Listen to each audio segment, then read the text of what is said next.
Scrafty, the hoodlum Pokemon. It pulls up its shed skin to protect itself while it kicks. The bigger the crest, the more respected it is. Scrafty has a unique typing and stat distribution that gives it a couple of very viable uses. Its typing gives it only two weaknesses, to flying and fighting, so it can utilize its strong defenses as a decent tank. At the same time, both its stab types, fighting and dark, are two of the best offensive types in the game. All this means that Scrafty can be very tough to bring down, and at the same time, fire back powerful offense of its own. Scrafty has three great abilities, the usage of which will depend on personal preference and what you plan to do with it. Moxie is an amazing ability for an offensive attacker, especially one like Scrafty who has access to Dragon Dance. Each opponent it knocks out will only increase its power, giving you more momentum to control the battle. Its Shedskin ability has incredible viability on a tanking set, meaning you won't easily be shut down by Toxic. Shedskin can also work well on a setup set, meaning that you can allow Scrafty to keep itself healthy and shrug off any attempts to stall out the sweep via Thunder Wave or Will-O-Wisp. Its Dreamworld ability, Intimidate, is always a great ability on a hit-and-run type set, since Scrafty can show up and slow down any opposing offense. Realistically, its low speed and overall defensive nature means Intimidate is often an inferior ability on Scrafty, but that's more because the other two tend to be much more useful overall. There are two primary ways to build Scrafty to use it to great effect, either focusing on offense or on defense.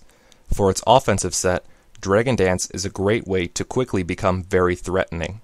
Scrafty has good natural toughness, but its speed and attack could both use a good boost.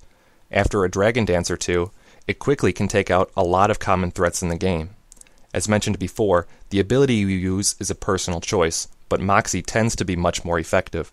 Each opponent you beat only increases your power, and Scrafty's stab attack types cover almost anything you'll need to beat. High Jump Kick packs incredible power, but its 90% accuracy and amazing drawback if it misses means that running Drain Punch instead can be the safer play. Ice Punch is added for coverage due to the multitude of dragons around that take quadruple damage from it. Outrage could be substituted for more generic coverage and increased power, but locking yourself into a move and forcing confusion at the end can be a significant drawback. Building Scrafty as a tank typically means powering up its defenses with the Great Attack Bulk Up. This set works much the same way as the Dragon Dancer, but sacrifices speed for staying power. The ability choice is, once again, personal preference, but the better ability on this set is typically Shedskin. This set is designed to stick around and deal great damage with Drain Punch, so status moves like Will-O-Wisp and Toxic will ruin it pretty effectively. With a 30% chance to get out of them each turn, Scrafty doesn't really fear status. In fact, Rest can be run on this set to keep it even healthier. You'll be up in 2 turns at most, with chances to wake up even earlier and keep the offense coming. Payback can be used over Crunch to take advantage of Scrafty's low speed, since its power doubles if Scrafty moves last. Dragon Tail is a good phasing move to ensure you don't get set up on yourself, or Ice Punch is always welcome against the multitude of dragons around. As a strong physical attacker, Scrafty faces a number of common threats. Because so much of its success comes from setting up, fast taunt or encore users like Whimsicott and especially Sableye should not be taken lightly. Sableye can also threaten it with a priority Will-O-Wisp that will cripple any set lacking Shed Skin. In addition, standard physical walls like Skarmory and Forretress take pitiful damage from unboosted attacks.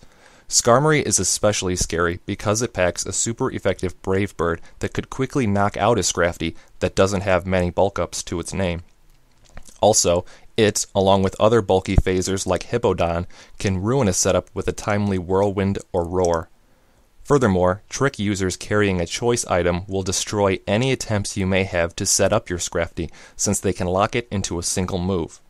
Against the Dragon Dance set, priority fighting attackers like Conkeldurr and Breloom can also ruin your sweep, since they hit very hard and their Mach Punch doesn't care how many boosts you've already gotten in. Interestingly enough, though most of these Pokemon are threatening to a Scrafty sweep, They all can make good teammates to ensure that your setup goes smoothly as well. Using Taunt on walls or Encore to non-threatening moves will allow you to switch in and take a turn or two of free setup. Locking down your opponent's walls with a choice item can fill a much similar role, but also has the effect of crippling that wall's usefulness for the rest of the match. Other good teammates for Scrafty include wall breakers like Infernape or Keldeo to take down opposing physical walls with relative ease. If your Scrafty lacks Shed Skin, supporters carrying Aromatherapy or Heal Bell can keep your Scrafty safe from status and allow it another chance at a setup. Scrafty has the stats and the abilities to be one of the best setup sweepers in the game. That being said, it has trouble being very threatening without a boost or two already under its belt. Send it out at the right time to start setting up, and your opponent will have a very hard time bringing it down. If it can't set up, it has a hard time succeeding. But if it can quickly become unstoppable. If you have any comments, questions, or suggestions for any future videos, leave them in the comments below. If you are interested in participating in our online Pokemon League, click the link in the description for more information.